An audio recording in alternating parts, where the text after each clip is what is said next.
Giro en la situación penitenciaria de Antonio López. El exviceconsejero de Vivienda podrá salir de prisión, pero para ello tendrá que abonar 300.000 euros. Lo ha decidido la Audiencia Provincial, que sigue considerando como probable el riesgo de fuga y ha procedido a la retirada del pasaporte de quien fuera gerente de Envicesa y diputado autonómico. De momento, el tener todos los bienes embargados complica, según fuentes del entorno de López, el pago de la fianza. El Gobierno estudia la manera de resolver el problema que puede suponer la pérdida de aparcamientos debido a la obra de remodelación de la Gran Vía. Así lo ha explicado 24 horas después de la presentación pública del proyecto el portavoz del Gobierno. En primer momento ya se planteó la pérdida de aparcamiento, que es evidente. Entonces se está estudiando qué alternativa dar para que poder, como mínimo, igualar desde luego el número de plazas de aparcamiento.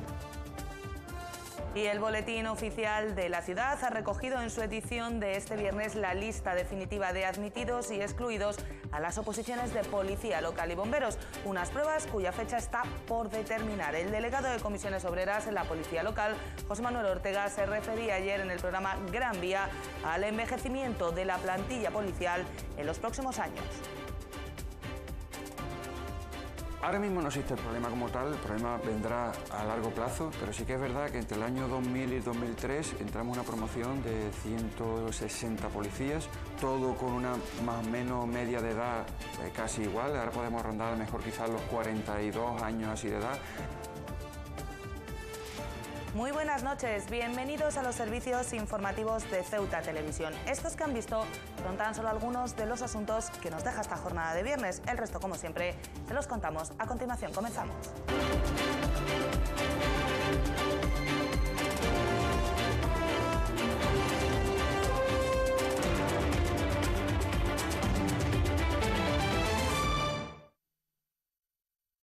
Es nuestra primera noticia del día. La Audiencia Provincial de Cádiz en Ceuta ha fijado en 300.000 euros la fianza que tendrá que abonar el exviceconsejero de Vivienda, Antonio López, para abandonar momentáneamente la prisión del puerto de Santa María, en la que se encuentra desde hace casi un año. Sin embargo, fuentes de su entorno ven difícil que el exgerente de Envicesa pueda reunir esa cantidad al tener todo su patrimonio embargado. La Audiencia Provincial de Cádiz en Ceuta ha admitido parcialmente uno de los recursos planteados por el abogado de Antonio López, ex viceconsejero de Vivienda, contra la encarcelación de su defendido. López podrá salir en libertad, sí, pero para ello tendrá que hacer frente a un pago de 300.000 euros que ahora mismo se escapa de las posibilidades económicas de quien fuera gerente de Envicesa. Esto último se afirma desde su entorno más cercano. Consideran que no pueden pagar de momento al tener López todo su patrimonio y cuentas corrientes embargados. No obstante, según han confirmado a Ceuta Televisión estas fuentes, se tratará de reunir el dinero, aunque se da por hecho que es una misión complicada. Es posible, por tanto, que López pueda permanecer aún algunas semanas más en el puerto de Santa María. Otro de los problemas de López con su patrimonio podría venir precisamente ante una hipotética condena en un eventual juicio. Si la sentencia, al margen de privación de libertad, le condenara a una multa económica, el viceconsejero no podría hacer frente al pago si no se le levanta previamente el embargo. En este escenario trabajaba el letrado José María Calero, encargado de la defensa de López. En el auto emitido a última hora de la tarde del viernes se considera que es preciso buscar un equilibrio entre esa función de la fianza que supone establecer para el imputado un freno a cualquier estímulo de sustraerse a la acción de la justicia y un criterio basado en el principio de proporcionalidad que impide establecer cantidades claramente inasequibles que conviertan esa posibilidad de esperar en libertad la celebración del juicio en una hipótesis inalcanzable. La Sala estima parcialmente el recurso modificando la situación personal del recurrente en el sentido de fijar una fianza carcelaria de 300.000 euros que, junto a otras cautelas menos gravosas que la privación de libertad, como la retirada del pasaporte, así como las presentaciones que se dirán en el órgano judicial competente, entendemos que neutralizarían el riesgo de fuga que aún persiste. Y cambiamos de asunto porque el proyecto de la Gran Vía se ha convertido en protagonista de la rueda de prensa posterior al Consejo de Gobierno de este viernes, especialmente en lo que se refiere a la gestión de los aparcamientos y el tráfico. El portavoz del Ejecutivo ha explicado que se están estudiando las posibles soluciones a la desaparición de aparcamientos prevista y también a la circulación de camiones que acceden a la ciudad desde la zona fronteriza. El proyecto de remodelación de la Gran Vía tendrá consecuencias en las zonas de aparcamiento y el tráfico, una realidad a la que el Gobierno no es ajeno, ha explicado su portavoz, y en la que ya trabaja con el objetivo de que no suponga un problema. En concreto, Jacob Achuel ha señalado este viernes que ya se estudian las posibles soluciones a la pérdida de aparcamientos, especialmente significativa por la desaparición de todos los de la calle Jáudenes. En el primer momento ya se planteó la pérdida de aparcamiento, que es evidente. Entonces se está estudiando qué alternativa dar para que poder, como mínimo, igualar desde luego el número de plazas de aparcamiento. De hecho, ha explicado el portavoz del Gobierno, este jueves se mantenía un encuentro entre los responsables del proyecto y la policía local para abordar las cuestiones que afectan al tráfico, y ya se estudian también soluciones a los problemas que la obra pudiera suponer para el tráfico de camiones que acceden a la ciudad desde la zona de la frontera. Es decir, se va a reordenar todo el tráfico de la zona y va a repercutir en otro tipo de tráfico. Por ejemplo, ya le adelanto que tampoco hay una decisión tomada, pero que está estudiándose, que hay tiempo, que no pasa nada, que hay tiempo para tomar las decisiones. El tráfico de camiones que vienen de la Almadraba, en fin, de los polígonos y demás, de la zona de fronteriza, también se va a ver repercutido. Bueno, pues para eso están los expertos, que son los que tienen que arbitrar las soluciones para que no se vea repercutido negativamente. En cualquier caso, ha querido tranquilizar a Achuel a la ciudadanía. El proyecto pretende mejorar la situación actual, en ningún caso empeorarla. El atraco que sufría el pasado fin de semana el conductor de un autobús en su ruta por Loma Colmenar ha llevado al consejero de Gobernación a dar órdenes al superintendente de la policía local para que se implementen las medidas necesarias para que los autobuses puedan circular con seguridad. Lo que ha descartado Jacob Achuel es que se vaya a crear un cuerpo similar al de las brigadas cívicas para garantizar la seguridad en la zona. Jacob Achuel ha dado órdenes al superintendente de la policía local para que implemente las medidas necesarias para garantizar la seguridad en los recorridos que realizan los autobuses en la ciudad. Una decisión que llega después del atraco del pasado fin de semana en la zona de Loma Colmenar, cuando un conductor de autobús era amenazado con una pistola para que entregara el dinero de la caja. Desde luego he dado órdenes al superintendente de que arbitre las medidas que considere necesarias para que los autobuses puedan circular sin incidencia de ningún tipo, y en su mano está desde luego tomar y arbitrar las medidas oportunas, si es dentro, si es fuera, si es escoltando, si es de paisano, si es de uniforme. Esas son ya decisiones que tiene que tomar el superintendente de policía local, que para ello está ahí. Lo que ha descartado el portavoz del Gobierno y consejero de Gobernación es la posibilidad de crear un cuerpo similar a las brigadas cívicas para que se encargue de velar por la seguridad en la zona de Loma Colmenar. Una petición realizada por el presidente de la barriada, pero que ha explicado Achuel es del todo imposible. Desde luego se mantuvo esa conversación. En esa conversación personalmente le dije a este señor que era de todo punto imposible contratar absolutamente a nadie, ni utilizar al vecindario para lo que él me estaba solicitando, y ahí acabó la conversación. Que no fue cordial, pues probablemente no sería cordial porque probablemente no le respondí lo que él quisiera escuchar. Otra de las peticiones era la de que los vecinos se encargaran también de gestionar el embolsamiento de vehículos que se está preparando en la zona para evitar los colapsos de la carretera de la frontera, una iniciativa que también ha recibido la negativa por respuesta. Y el portavoz del Gobierno ha negado este viernes que se haya paralizado la obra de la N352, tal y como denunciaba esta misma semana el Movimiento por la Dignidad y la Ciudadanía. Jacob Achuel ha señalado que el Ejecutivo no tiene noticias al respecto y ha subrayado que de existir algún problema para la realización de la misma se tomarían las medidas oportunas para resolverlo. No hay ninguna paralización de obra, por lo menos que nos conste. MDI se denunciaba que por causa, tengo entendido que por causa de los colapsos de la frontera, el material, los camiones, en fin, no podían llegar y tal. Eso no es cierto. Tengo que decir que eso no es cierto.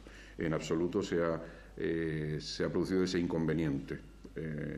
No se va a retrasar ni se va a paralizar la obra por ese motivo, evidentemente. Pero en cualquier caso no nos consta que haya paralización como tal. O sea, es decir, por cualquier motivo de paralización. No nos consta. En cualquier caso, desde luego, si se produjera, tendríamos que poner los medios para que el problema fuera resuelto lo antes posible, porque es una infraestructura vital para esta ciudad.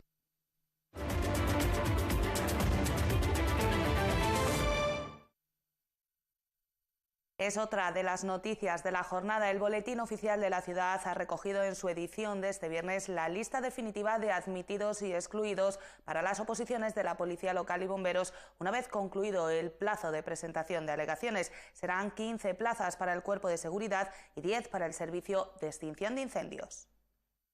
El Boletín Oficial de la Ciudad ha recogido en su edición de este viernes la lista definitiva de admitidos y excluidos para aspirar a una de las 15 plazas de Policía Local y 10 del Servicio de Extinción de Incendios, toda vez se han resuelto los distintos recursos presentados por algunos de los aspirantes. A partir de ahora queda por fijar la fecha para el primer ejercicio para los aspirantes, de los que solo 15 en total son mujeres, como dato curioso. En el programa Gran Vía, el delegado de Comisiones Obreras de la Policía Local, José Manuel Ortega, explicaba el proceso a seguir una vez que los nuevos agentes del Cuerpo Autonómico de Seguridad se incorporen a tenor de lo ocurrido con la última promoción. Ahora, como se está definiendo aquí, son desde que apruebas, pasa a ser funcionario en práctica, pasa un periodo de academia, aquí lo han hecho en esta ocasión de 3 meses, se incorporaron en agosto como funcionario en práctica y a final de noviembre ya estaban en la calle trabajando totalmente operativo, lógicamente con un compañero con experiencia. Ortega también se refirió a la media edad de la Policía Local de Ceuta, una policía que de momento es joven, aunque quizás se plantee un problema serio en 10 o 15 años si no se rejuvenece la plantilla. Ahora mismo no existe el problema como tal, el problema vendrá a largo plazo, pero sí que es verdad que entre el año 2000 y 2003 entramos en una promoción de 160 policías, todo con una más o menos media de edad casi igual, ahora podemos rondar a lo mejor quizás los 42 años así de edad, pero va mermando y a lo largo del tiempo se va a ir notando que esta policía local se va a hacer vieja. Por eso los sindicatos demandan una jubilación para los agentes a los 59 años de edad.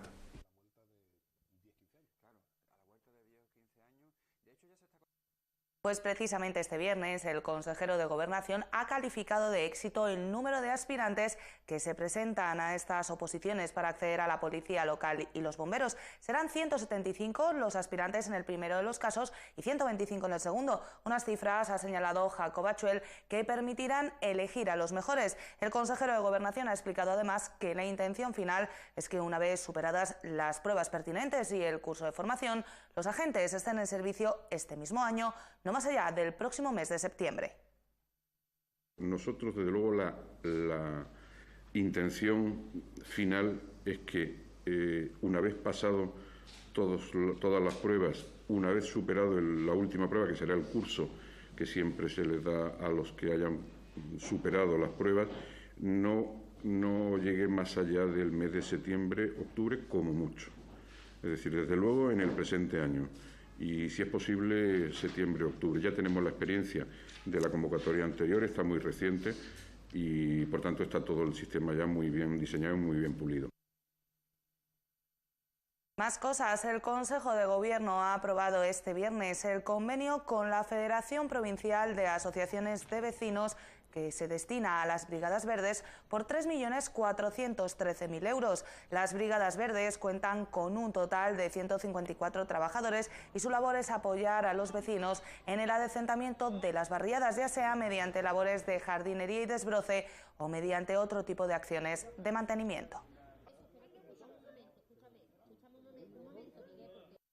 Y el portavoz del Gobierno ha contestado a la denuncia realizada este jueves por el PSOE relativa a la existencia de una nueva plaga de pulgas en el Colegio Ciudad de Ceuta. Jacob Achuel ha explicado que el pasado año ya se ejecutaron las actuaciones necesarias para acabar con una plaga similar y el centro escolar permaneció cerrado durante una semana. Este jueves los técnicos ya visitaron de nuevo las instalaciones y se volverán a tomar las medidas para acabar con la misma. Mire, este colegio ya sufrió esta misma plaga el año pasado, estuvo una semana cerrado, poniendo los medios para corregir eso y posteriormente evitarlo. Este año ha vuelto a suceder, parece ser. Ayer estuvieron los técnicos competentes de la Consejería de Sanidad evaluando y controlando qué estaba pasando, y desde luego se volverá a actuar tantas veces como sea necesario actuar. O sea, es decir, plagas de pulgas, si se producen, desde luego hay que corregirlas. Si hay alguna forma de evitarla, también se arbitrarán las soluciones correspondientes, pero en cualquier caso sí que lo que niego la mayor es de que el Gobierno no esté encima o esté haciendo oídos sordos a este problema, en absoluto.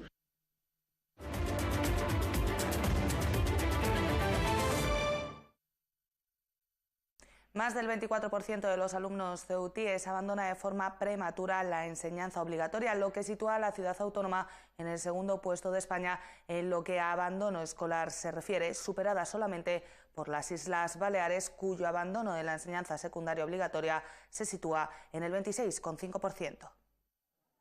Un 24,3% de los jóvenes ceutíes abandona los estudios antes de terminar la educación secundaria obligatoria. Este dato sitúa a la ciudad autónoma en el segundo puesto de España en materia de abandono escolar, superado únicamente por Baleares, comunidad en la que el abandono de los estudios obligatorios se sitúa en el 26,5%.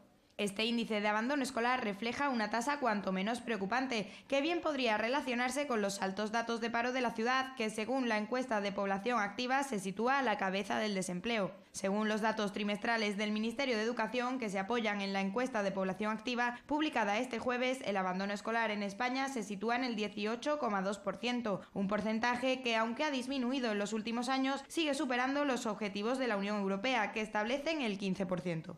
Basándonos en estos datos, las cifras más altas de abandono escolar prematuro las ocupan Baleares y Ceuta y Melilla, seguidas de Andalucía, que se posiciona en el tercer puesto con un 23,5%. En el lado contrario se encuentra el País Vasco, Cantabria y Navarra, con un 7, un 8,9 y un 11,3% de abandono escolar respectivamente. Cambiamos de asunto porque la comunidad israelita de Ceuta ha organizado este viernes un homenaje a las víctimas del genocidio nazi con motivo del Día Internacional de Conmemoración de las Víctimas del Holocausto. Durante el acto se ha recordado a todos aquellos que con su actuación salvaron la vida en numerosos judíos y en especial al colectivo de las mujeres. La comunidad israelita de Ceuta ha organizado este viernes un acto homenaje en la víspera del Día Internacional de Conmemoración de las Víctimas del Holocausto. Este sábado se cumplen 73 años desde que las tropas soviéticas liberaran a los supervivientes de la catástrofe conocida para los judíos como Shoah del campo de concentración de Auschwitz. El 27 de enero de 1945, los supervivientes de la catástrofe conocida por los judíos como la Shoah llega a su fin. Durante el acto se ha leído un manifiesto en el que se ha recordado a las víctimas del exterminio nazi y se ha hecho referencia a todos aquellos que durante esa época salvaron la vida de numerosos judíos y en especial al colectivo de las mujeres y su labor durante la masacre. Un poco más de la mitad de los justos de las naciones reconocidas por el Yad Vashem son las mujeres. Algunas de ellas actuaron en conjunto con otros miembros de su familia. Otras de esas mujeres valerosas fueron las iniciadoras del rescate y actuaron de forma independiente. Tras el manifiesto se han pronunciado dos oraciones, una en castellano y otra en hebreo, y finalmente el acto ha concluido con el encendido de una vela por parte del presidente de la ciudad, Juan Vivas.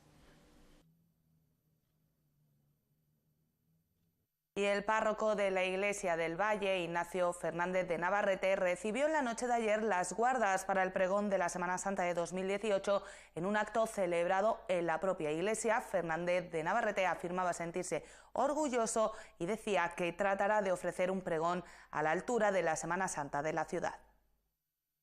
Es posiblemente la primera reminiscencia portuguesa en Ceuta. La iglesia de Nuestra Señora del Valle, fundada hace más de 600 años tras la llegada de las tropas de Enrique el Navegante, es por ello uno de los lugares más emblemáticos para la comunidad cristiana. Su párroco, Ignacio Fernández de Navarrete, ha recibido en tan simbólico templo las guardas en las que deberá llevar el pregón de la Semana Santa 2018.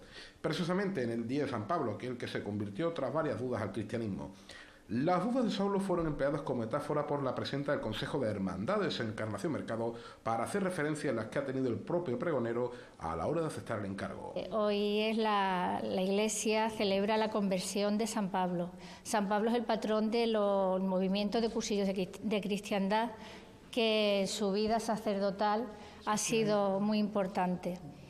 Entonces yo lo primero que tengo que hacer es agradecer al Padre Ignacio desde el Consejo de Hermandades y especialmente desde esta mesa del Consejo que presido, el que dijo sí a pesar de las pequeñas o grandes dudas, dijo sí a ser el pregonero de nuestra Semana Santa. El párroco del Valle agradeció el honor y subrayó que espera estar a la altura del mismo. Destacó también el carácter especial de ser pregonero en una ciudad tan multicultural y diversa como Ceuta.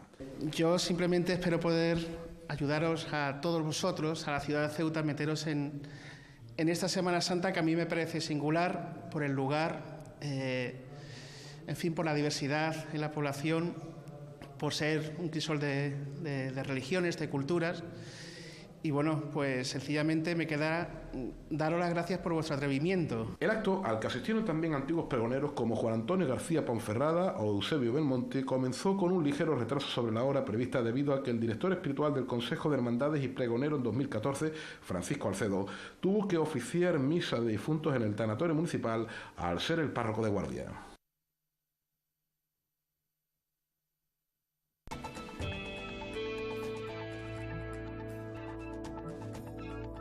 Y vamos ya con la información del tiempo para este fin de semana. Comenzamos con la jornada del sábado. Como ven, cielos poco nubosos con algún intervalo de nubes medias y altas.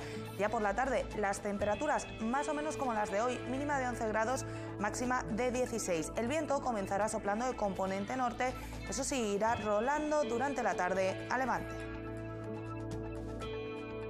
Cambia la situación para la jornada del domingo, cielos cubiertos, posibilidad de precipitaciones durante la tarde y además el viento de levante que comenzará a soplar con intensidad. Las temperaturas caen, mínima de 11 grados, máxima de 14. Y el número premiado en el sorteo de la Cruz Roja de hoy ha sido el 653-653. Nosotros nos vamos ya, no sin antes recordarles que pueden seguir toda la actualidad de la ciudad en nuestros perfiles en las redes sociales, Facebook y Twitter y, como no, aquí en www.ceutatv.com. Disfruten del fin de semana. Adiós.